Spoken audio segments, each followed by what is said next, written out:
In the late summer of 1943, the first Sherman burned so fast that the crew chief, standing 30 yards away, felt the heat push against his face like an open furnace door,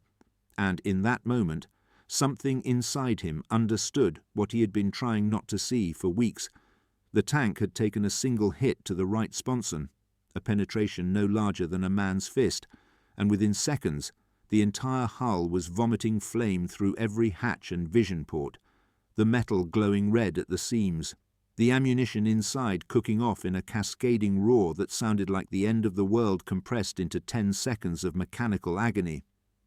Sergeant Hartwell stood frozen in the Tunisian dust, wrench still in his hand, watching 3 men he had eaten breakfast with that morning die inside a steel coffin that was supposed to protect them, and the worst part was not the screaming or the smoke or the smell of burning rubber and flesh mixing into something that would live in his nostrils forever, but the creeping certainty that this was not bad luck or a freak occurrence, but something fundamentally wrong with every single tank in his battalion. The other mechanics saw it too, their faces blank with the kind of shock that comes not from surprise, but from the confirmation of a terrible suspicion, the kind of knowledge that sits in your gut like a stone and grows heavier every time you try to ignore it. No one spoke as the fire burned itself out, the hull sagging inward as the heat warped the steel, black smoke still curling from the hatches like the breath of something dead and angry. And when the ammunition finally stopped cooking off, the silence felt worse than the noise because it meant they had to think about what they had just witnessed and what it meant for every other crew that would climb into these machines tomorrow and the day after and the day after that. The Sherman had arrived in North Africa with a reputation built on American industrial confidence, 30 tons of welded steel and determined optimism, a medium tank that was supposed to be reliable and mass-producible and good enough to overwhelm the enemy through sheer numbers and mechanical dependability. The crews had been trained to trust the armour, to believe in the engineering, to take comfort in the fact that American factories could build these machines faster than the enemy could destroy them, a philosophy that made sense in a war of production and logistics, but felt obscene when you were the one standing beside a burning hull, counting the seconds it took for a tank to become a crematorium. Hartwell had been a mechanic in a Ford plant before the war, a man who understood engines and transmissions and the logic of mass production, and he had believed in the Sherman the way he believed in assembly lines and industrial progress, the idea that American know-how could solve any problem through volume and determination, and the kind of practical engineering that favoured reliability over sophistication. The British crews had complained about the Sherman from the beginning, calling it a Ronson because it lit first time every time, a joke that was not really a joke, and the American mechanics had dismissed it as British pessimism, the kind of attitude you would expect from an army that had been losing for 3 years and did not understand American methods. But after the 3rd Sherman burned in 2 weeks, after the 5th crew died screaming inside a tank that was supposed to keep them alive, after the 7th and 8th and 9th, the jokes stopped feeling like jokes and started feeling like warnings that nobody had wanted to hear. The problem was the ammunition, 75mm rounds stored in racks along the sponsons, tucked into the sides of the hull where they were supposed to be accessible to the loader, easy to reach in the chaos of combat. A design choice that made perfect sense until you realized it meant that any penetrating hit to the side of the tank had a good chance of striking a shell casing directly, and when a German 75 or 88mm round punched through the armour at high velocity and hit a rack of propellant charges. The result was not an explosion in the conventional sense, but something closer to instantaneous combustion, the powder igniting in a flash that raced through the interior faster than a man could register what was happening, turning the crew compartment into a blast furnace before anyone had time to react. The tankers called it brewing up, a term borrowed from the British that made it sound almost casual, like making tea. But there was nothing casual about the way a Sherman died when the ammunition caught, the hatches blowing open from the pressure, flames shooting 20 feet into the air, the metal hull glowing cherry red as the fire consumed everything inside that could burn, rubber and fabric and leather and flesh, the temperature inside reaching levels that turned bone to ash and welded ammunition to metal in twisted sculptures of heat and violence.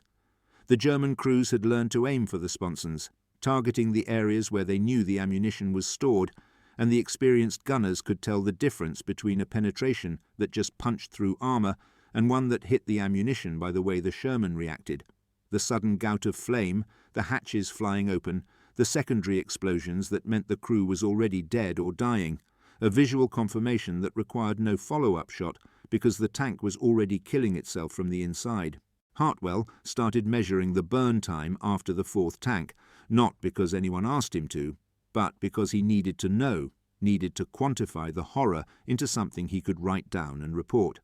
a number that might make someone in procurement or design or command understand what was happening to the crews. He stood with a stopwatch the next time a Sherman took a hit during a skirmish outside Kasserine, clicking the timer the moment he saw the first flame, and what he discovered made him wish he had never started counting.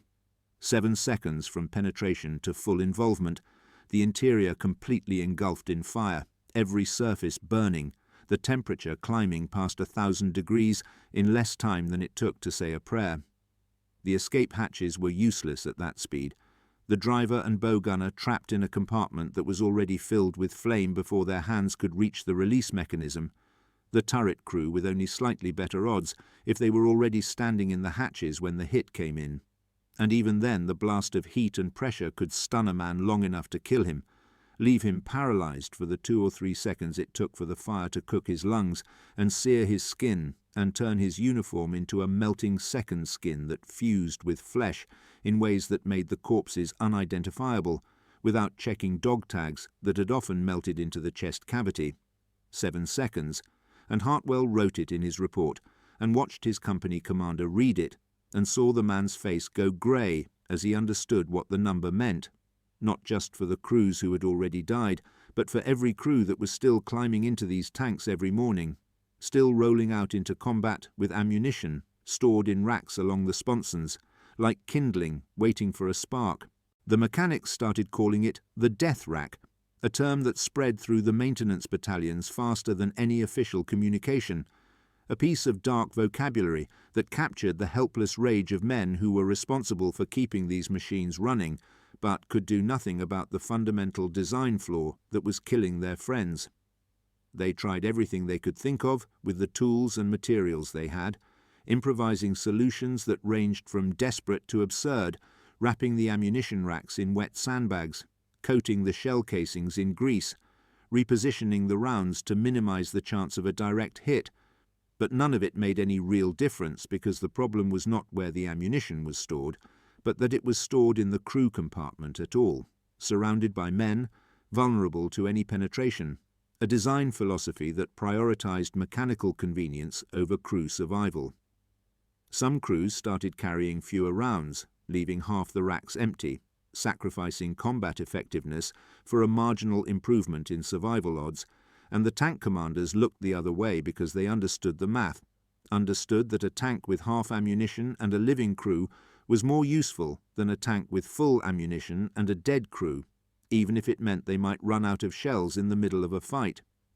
The British crews went further, removing ammunition racks entirely, storing rounds in the turret basket or on the floor, anywhere but the sponsons, modifications that violated doctrine and probably regulations, but kept more men alive, and the American mechanics watched and learned and started making the same changes whenever they could get away with it. Unofficial field modifications that spread through informal networks of sergeants and crew chiefs who trusted each other more than they trusted the procurement officers who had approved the original design. The worst part was knowing that someone had made a choice. Some engineer or committee or design board had looked at the Sherman specifications and decided that storing ammunition in the sponsons was acceptable, had weighed crew safety against ease of production and reload time and mechanical simplicity, and had chosen the option that was cheaper and faster and more convenient to manufacture. And now men were dying because of a decision made in an office somewhere in Detroit or Washington by people who would never smell the smoke or hear the screaming or watch a friend burn alive inside a machine that was supposed to be state-of-the-art. Hartwell thought about that engineer sometimes, wondered if he knew, if anyone had told him, if he lay awake at night thinking about the crews, or if he had moved on to the next project, the next tank, the next compromise between ideal design and industrial reality. There was no malice in it, he knew that. No deliberate cruelty, just the banal math of wartime production, the calculations that treated crew survival as one variable among many, important but not decisive, a factor to be balanced against cost and complexity and manufacturing time. And the result was a tank that worked well enough by the standards of the procurement office, but killed its crew with horrifying efficiency when the armour was penetrated in the wrong place, which in combat was most places because the enemy was not stupid and had figured out where to aim after the first few dozen kills. The rumours started spreading in late 1943, whispers that someone back in the States had finally figured it out, that a solution was being developed, that the next batch of Shermans would have wet storage, ammunition racks surrounded by glycerin-filled jackets that would absorb heat and prevent the powder from igniting even if the armour was penetrated, a simple fix that would have saved hundreds of lives if it had been included in the original design. The mechanics did not know whether to feel relieved or furious. Relief that the bleeding might finally stop mixed with rage that it had taken this long, that so many crews had died before anyone with authority had admitted there was a problem, that the solution was apparently simple enough to implement in new production, but not urgent enough to retrofit the existing tanks, which meant that thousands of Shermans were still rolling into combat with the death racks intact, still brewing up when they were hit, still turning crews into ash and smoke, while the improved models sat in factories waiting to be shipped. Hartwell got his hands on a technical bulletin describing the wet storage system and read it 3 times, trying to understand how something so obvious had not been part of the original design, how no one had anticipated that storing high-explosive propellant charges in the most vulnerable part of the tank might be a problem, and the only answer he could come up with was that they had anticipated it and had decided it was acceptable, a calculated risk that had turned out to be much deadlier than anyone had predicted or admitted. The crews developed rituals around the fear, superstitions and habits that had no basis in physics or engineering, but gave them the illusion of control over something that was fundamentally random and terrifying. Some men refused to load the sponson racks at all, keeping all ammunition in the turret basket or on the floor, even though it meant slower reloads and awkward positioning in combat. Others insisted on loading the racks in a specific order, high explosive shells on the left, armour-piercing on the right, as if the type of ammunition made a difference in how fast the tank would burn. Drivers carried their own escape hatches already unlocked, one hand always on the release, ready to bolt at the first sign of trouble, and loaders practiced emergency exits until they could be out of the turret in under 2 seconds, a drill that made them faster but could not change the fact that 7 seconds was not enough time to escape a fully involved fire, even if you were already moving when it started. The tank commanders talked about it only rarely, usually late at night, when the exhaustion and fear overwhelmed the instinct to maintain morale, and what they said was always some variation of the same thing, that the Sherman was a death trap, that headquarters did not care, that they were all going to die because some engineer had made a bad decision, and no one with the power to fix it was willing to admit the mistake. Hartwell listened to these conversations and said nothing, because there was nothing to say, no comfort to offer, no assurance he could give that would not be a lie, and the mechanics learned to avoid eye contact with the crews before missions, to focus on the technical work, checking oil levels and track tension and turret traverse, anything to avoid thinking about the fact that they were sending men into combat in machines they knew were fundamentally unsafe. The redesign arrived in early 1944. New Shermans with wet storage and ammunition moved to the floor of the hull, racks protected by jackets filled with liquid that would suppress fire even if the propellant was hit, and the difference was immediate and obvious and infuriating, because it proved that the solution had been available all along, that the deaths had been preventable, that every crew that had burned in the old configuration had died because someone had not thought crew survival was important enough to delay production or increase complexity or spend the extra money on glycerin jackets and redesigned storage. The improved Shermans still brewed up when hit, but the rate dropped dramatically. Penetrations that would have meant instant death in the old models now resulted in fires that crews could sometimes escape, sometimes control, sometimes survive. And the difference in crew confidence was like watching men who had been holding their breath for months finally able to exhale. Hartwell worked on both models side by side and could not look at the old Shermans without feeling sick, could not send a crew out in one of the unmodified tanks without wondering if this would be the mission where the death racks lived up to their name, and he started keeping his own count, marking tallies on the inside of his toolbox, one line for every old Sherman that went out, one cross for everyone that came back brewing, a private ledger of failure that he knew was pointless and self-destructive, but could not stop maintaining because someone needed to remember. Someone needed to count the cost of the decision to prioritize production over protection. The psychological damage spread through the armored battalions like a slow poison, a collective trauma that no amount of training or discipline could fully suppress because it was based on a rational assessment of risk rather than irrational fear. The replacement crews arrived from training centers in the States with confidence and doctrine and textbook knowledge of the Sherman's capabilities, and within a week that confidence was gone, eroded by the stories and the burned-out hulls and the sight of men who had been in the theatre for months and had the look of people who knew they were already dead and were just waiting for the math to catch up with them. The veterans tried to teach the new crews the unofficial modifications and survival tactics, the field expedients that might buy them an extra second or two, but everyone knew it was mostly superstition, that when a 75mm round hit the sponson at 1200 meters per second, nothing you had done beforehand was going to matter, that your survival would depend on angle and luck and whether the German gunner had aimed a few inches higher or lower, variables completely outside your control. Some men broke under the stress, combat fatigue that had less to do with the fighting itself than with the knowledge that they were riding into battle in a machine that could kill them faster than the enemy, that the greatest threat they faced might be the American engineering decisions that had put ammunition next to their legs and hoped for the best. The reports went up through channels, after-action summaries, and maintenance logs and casualty analyses, and somewhere in the chain of command someone must have read them and understood what they meant. But the response was slow and bureaucratic and filtered through layers of military administration that seemed designed to dilute urgency and spread responsibility until no single person could be blamed for the deaths. The wet storage Shermans became standard in new production, but the retrofit program moved at a pace that suggested crew survival was a priority but not an emergency.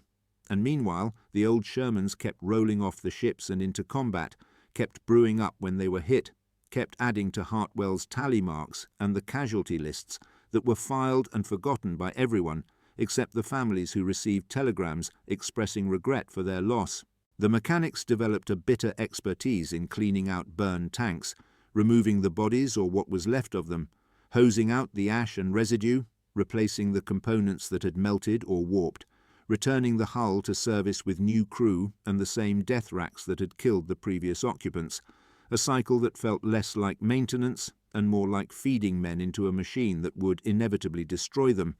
and the only consolation was that the replacement crews usually did not know the history of their tank, did not know how many men had already died in that particular hull, a small mercy that was also a small lie, because ignorance did not change the odds, only delayed the moment when fear would replace confidence. By mid-1944, the wet storage models were common enough that some battalions were able to phase out the old Shermans entirely, a transition that felt like a reprieve for the crews lucky enough to receive the improved tanks and a death sentence for those who were stuck with the old models, because there were not enough replacements to go around. Hartwell watched the old tanks get shipped to secondary theatres and reserve units and training battalions, machines that were too dangerous to send against German armour, but apparently acceptable for garrison duty and occupation work, a calculus that made a sick kind of sense if you assumed that crew survival only mattered in peer combat, that the risk of brewing up was acceptable as long as you were not facing 88mm guns on a regular basis. He wondered if the crews in those tanks knew they were getting the rejects, the models that the frontline units had discarded as too deadly to use, and he wondered if anyone had told them about the death racks, or if they would have to figure it out the same way everyone else had, through rumours and experience and the sight of their first Sherman burning with men still inside. The final tally was never officially calculated, no report that added up all the crews who had died because of the ammunition storage design. No accounting that separated the deaths caused by enemy fire from the deaths caused by American engineering decisions. But Hartwell kept his own numbers, and they were worse than he had imagined, worse than he had wanted to believe.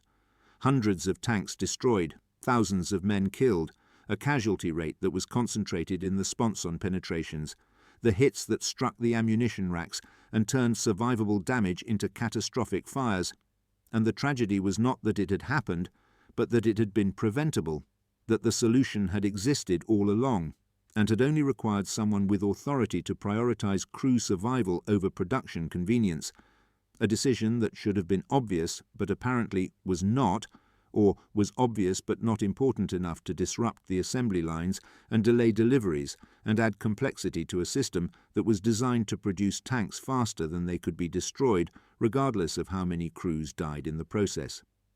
The wet storage models proved that the Sherman could be made safer without sacrificing performance, that the death racks were a choice, not a necessity, and that knowledge sat in Hartwell's gut like broken glass, sharp and constant and impossible to ignore, because every time he looked at an old Sherman he saw the men who had died in them and the men who might still die in them, and the engineer or procurement officer or committee who had decided that this was acceptable and had never had to watch a friend burn alive because of that decision. The war moved on, the Sherman evolved, the casualty rates improved, and eventually the old models were replaced or retrofitted or sent to theatres where they would face less capable opposition, and the death racks became history, a design flaw that had been corrected, a problem that had been solved, except that the men who had died because of it were still dead, and the men who had watched them die still carried the memories and the trauma of knowing they had been expendable, in a calculation that treated crew survival as one variable among many, important but not decisive. Hartwell survived the war and went back to Detroit and worked in factories that built cars instead of tanks, and sometimes he would see a design decision that prioritized cost over safety, some corner cut or component cheapened to improve the bottom line, and he would think about the Sherman and the death racks and the 7 seconds it took for a crew to die, and he would say something or file a report or make a complaint, and sometimes people would listen and sometimes they would not. But he never stopped trying because he had learned in Tunisia and Sicily and France that design decisions had consequences, that the choices made by engineers in offices could mean life or death for the people who had to use the products, that someone needed to remember and bear witness, and refuse to let the dead be forgotten just because the problem had eventually been fixed. The memories stayed with him, sharp and clear and terrible, the smell of burning rubber and flesh, the sound of ammunition cooking off, the sight of hatches blowing open and flames shooting into the sky, and underneath all of it, the knowledge that it did not have to be this way, that the deaths were not inevitable acts of war, but preventable tragedies caused by decisions that valued convenience over life. And that was the hardest thing to carry. Not the grief, but the anger. Not the loss, but the waste. The understanding that somewhere in the chain of design and production and procurement, someone had known, or should have known, and had decided it was acceptable. And now hundreds of men were dead, and thousands more were scarred. And the only thing that had changed was that the new tanks had wet storage, and the old tanks had been quietly retired, and no one except the men who had been there seemed to remember or care that it had taken so long, cost so much, killed so many before anyone with the power to fix it had finally done what should have been done from the beginning,